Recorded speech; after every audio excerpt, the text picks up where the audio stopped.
suis pas rentable, je suis plate. Vas-y.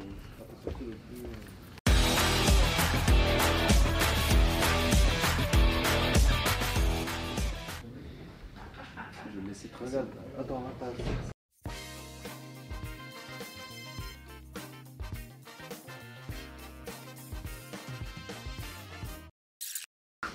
T'as une minute pour moi là? Ouais. Regarde, juste.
Alors attends, laisse-moi faire un coup de bière magazine. Tu te mets là, attends. Si, vas-y, on va tenter. Mets-toi là avec ta caméra. Ici.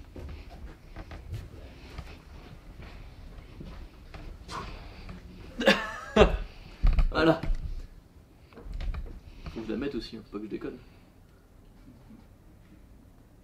Je me cache. Oh yeah!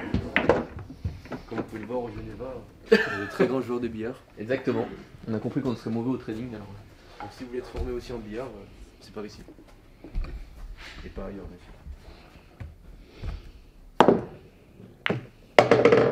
Quel talent, mais quel talent. On est là.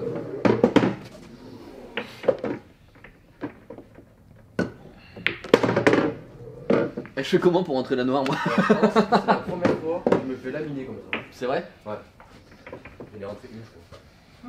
Putain, je fais quoi avec ça moi? Voilà. Au moins, t'as qu'un coup.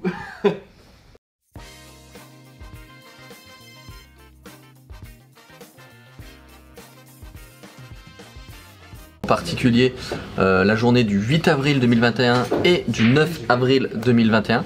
Donc deux journées assez particulières, on était en tendance justement sur les marchés et on va voir ensemble comment un petit peu détecter cela. Donc on va tout de suite passer sur les écrans. Ok, donc en fait on peut assez rapidement s'apercevoir que ici, par rapport à la journée du 7 avril, on a ouvert quand même bien plus haut par rapport à la veille, à la journée du 4 avril, mais surtout qu'on avait un joli support qui se dessinait donc ici, je vais vous le souligner en carré, voilà, un petit rectangle pour que vous puissiez voir.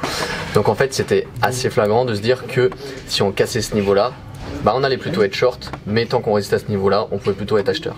Et ce qui s'est passé, pour nous confirmer cette journée en tendance, on a donc une petite initial balance. Donc en fait, qu'est-ce qu'une petite initial balance? C'est simplement que l'écart entre le prix de 8h et 9h est relativement faible. Et ça, c'est un signe distinct de journée justement en tendance.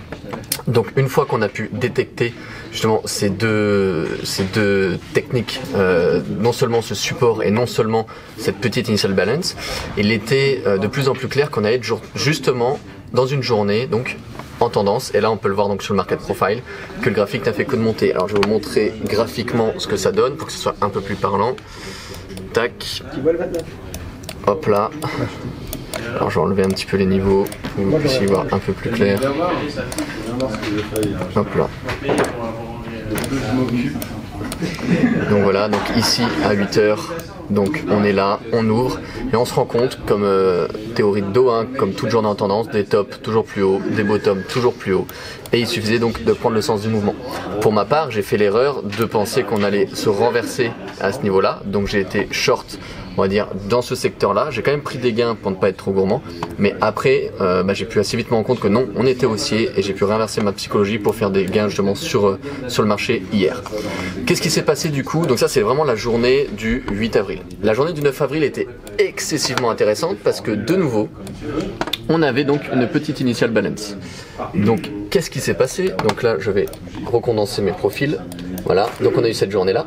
Mais cette fois-ci, journée du 8 avril, on ouvre quand même relativement en équilibré. Notre initial balance est en journée équilibrée. De nouveau, une petite initial balance qui nous indique une journée directionnelle. Mais en fait, très rapidement, on se rend compte que si on regarde le prix d'ouverture, le prix d'ouverture de 8 heures.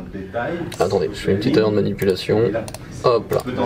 Si on regarde le prix d'ouverture de 8 heures, on se rend compte qu'on ouvre donc ici et que très rapidement on descend en fait tout simplement. Et je vais vous montrer un petit peu graphiquement comment j'ai tradé cette journée-là parce que vous vous rendez compte aussi que j'ai tracé un niveau, une ligne de tendance. Alors j'efface les autres pour pas vous embrouiller justement. Tac.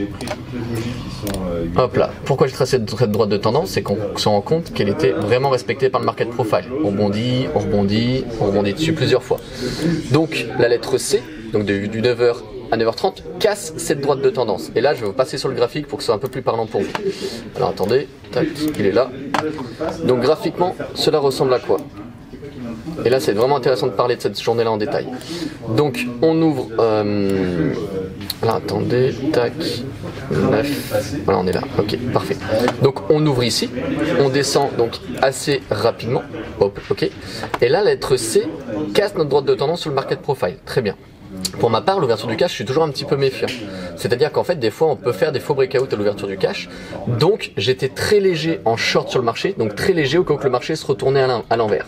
Mais une fois que la lettre D m'a confirmé justement la tendance, j'ai pu rentrer beaucoup plus lourd, on va dire, sur le marché pour pouvoir vraiment réaliser des shorts. Donc on se rend compte que trader une journée comme ça, c'est cadeau entre guillemets. Hein. Pourquoi? Parce que on a vraiment donc des tops qui sont facilement reconnaissables pour re-rentrer de nouveau sur le marché. C'est-à-dire qu'en fait ici, on se rend compte qu'on a une zone de volume faible. Regardez, on va voir si vous voyez bien les volumes. On casse 67, 68, 70 jusqu'à 72, on a des volumes faibles. Donc en fait forcément quand on y revient, on a juste à reprendre une position en short sur les volumes faibles. Donc là on voit que le vrai volume faible était à 73, le marché rebondit à 73 et rechute de nouveau. Donc encore un magnifique prétexte à remettre des lots. Là pareil, on fait un retour VWAP. Avec les collègues en salle des marchés, on s'est régalé sur ce retour VWAP parce qu'on était vraiment plusieurs à avoir très bien compris ce que le marché allait nous fournir. On a tous reshorté le marché à la VWAP pour rentrer dans ce momentum baissier et prendre justement encore une fois beaucoup de gains. Je sais que pour ma part, là c'était un trade avec je crois une vingtaine, 20-25 ticks de prix justement. Et après il suffisait juste de re-rentrer sur le marché soit sur des volumes faibles ou soit sur des retours box. Là on se rend compte que justement le marché a fourni une petite accumulation ici et quand on y revient, ici dans ce secteur là, c'est encore une super zone de short et ainsi de suite, voilà tout simplement. Donc vraiment top ce type de journée sur le Bund. Vraiment ce qu'il faut comprendre c'est qu'il ne faut pas chercher à avoir un trading trop amateur, si on peut dire ça comme ça. Il ne faut pas chercher à vouloir être trop gourmand, à vouloir trop rapidement rentrer sur le marché, parce que quand on a une petite IB et qu'on sait que c'est directionnel, on aura forcément des opportunités de re-rentrer sur le marché, c'est une évidence. Donc il ne faut pas trop être dans la précipitation, parce que le risque d'être précipité c'est de partir à l'inverse de la tendance de la journée et finalement se retrouver en perte et avoir un mindset justement pas bon par rapport à ça.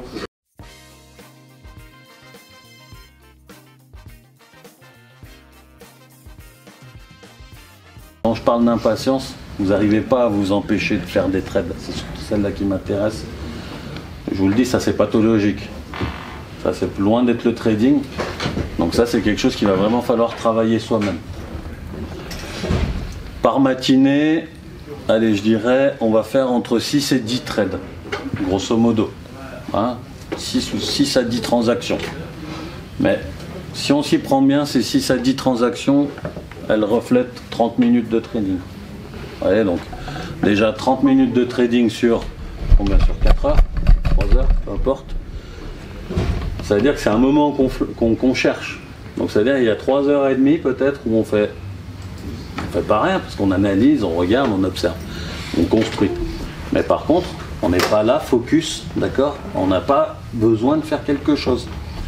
Donc ça, c'est important, c'est que dans vos caractères, là aujourd'hui, nous on ne vous connaît pas assez, mais il n'y a que vous qui vous connaissez. C'est important d'essayer déjà de refléter si vous avez ce genre de comportement. Ok? Il n'y a pas à être tout le temps en position, ça c'est pas bien. Et puis il y a aussi c'est pour ça que je t'ai posé la question, c'est parce que des fois il y a le doigt qui reste bloqué.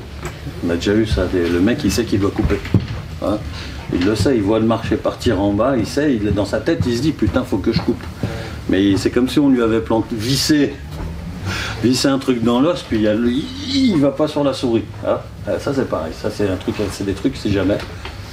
C'est pas une question de trading, c'est une question de plein de choses, mais ça doit se travailler. Ok.